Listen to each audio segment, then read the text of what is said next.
अस्सलाम वालेकुम दोस्तों। बिस्मिल्लाहिर्रहमानिर्रहीम।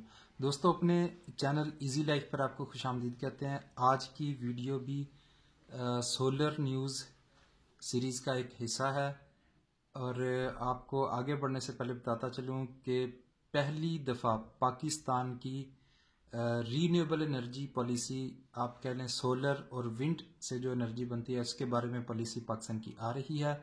और जैसा कि मैंने पिछली वीडियो में शेयर में कहा था, मैं हमेशा देर कर देता हूँ। ठीक है, ये गज़ल थी। तो खैर, अब हमें एहसास हो चुका है कि पूरी दुनिया इस तरफ जा रही है। सऊदी अरब तक को एहसास हो गया है कि पूरी दुनिया जो है सोलर और विंड एनर्जी पर आ रही है। तो अब मुझे तेल पर अपना इन्हिसार नहीं करना, बल्कि मुझे और तरीकों में अब इन्वेस्टमेंट करके अपनी आमदनी को बढ़ाना है, क्योंकि उसे पता है कि आने वाले वक्तों में तेल की फ़रोख्त उतनी नहीं रहेगी जितनी अब आजकल है। अब तो कारें भी इलेक्ट्रिकल आ रही हैं। तो ये आपके सामने मैं आपको बता दूं, एक बहुत ही दी ट्रिब्यून, बहुत एक काबिल एतमाद अखबार मैगजीन है। तो ये आर्टिकल उस पर खबर लगी है। ये खबर है 13 मार्च 2019 की। तो आइए इस पे बात करते हैं कि जो हमारे वजीर बराए तवानाई के अमूर हैं उन्होंने क्या फरमाया। ले जनाब, जो दोस्तों इंग्लिश जानते हैं वो ये स्क्रीन पॉज करके देख सकते हैं, पढ़ सकते हैं कि इस्लामाबाद में जनाब ये लिखा हुआ है। इस्लामाबाद जो हमारे मिनिस्टर फॉर पावर हैं उमर अयूब खान साहब, उन्होंने फरमाया कि गवर्नमेंट जो है अब इस चीज़ को तरजीह दे रही है कि किस तरह जो है हम रीन्यूएबल एनर्जी के अंदर काम करें ताकि हमारी इकोनॉमिक ग्रोथ जो है वो तेज़ हो।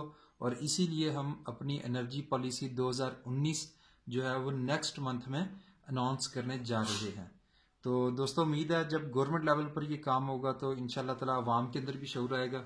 अच्छा, ये बात बेसिकली उन्होंने स्टूडेंट्स के साथ जो एक इंटरनेशनल कॉन्फ्रेंस हो रही थी on sustainable energy in Pakistan, तो उस दौरान उन्होंने ये बात की और उन्होंने ये कहा कि पाकिस्तान जो है एक तवानाई के शोबे में एक ओपन और मुकाबले वाली मार्केट है।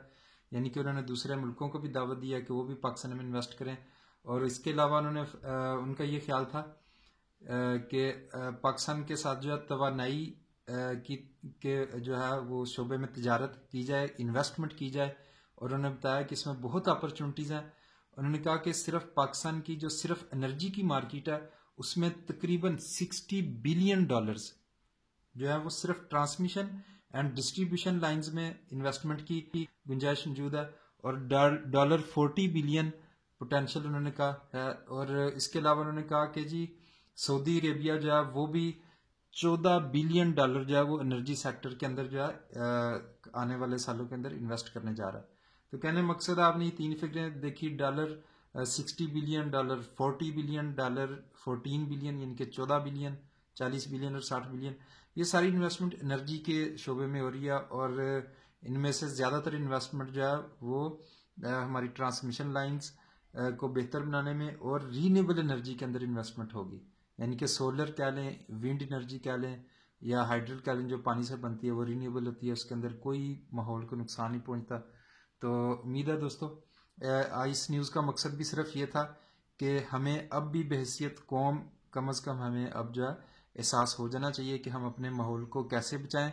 और कोयले वगैरह से, पेट्रोल डीजल से बनाई गई बिजली को इस्तेमाल करने की बजाय हम अपने खुद इनफरादी सतह पर भी जो है सोलर एनर्जी का इस्तेमाल शुरू करें।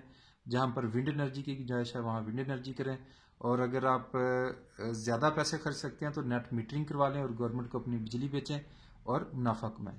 लीजिए दोस्तों, आज की वीडियो का अख्ताम होता है और हमें इजाज़त दीजिए। हमारे चैनल को सब्सक्राइब कर लीजिए और इस वीडियो को लाइक भी कीजिए, शेयर भी कीजिएगा। और बतौर सबूत इस खबर का जो लिंक है वो मैं इस वीडियो के डिस्क्रिप्शन में दे दूंगा। जो दोस्त इसे खुद खोलकर पढ़ना चाहें वो इसे खुद भी खोलकर पढ़ सकते हैं। लीजिए दोस्तों, इजाज़त दीजिए और दुआ है कि आप लोग खुशियाँ समेटते रहें और बांटते रहें। अस्सलाम वालेकुम।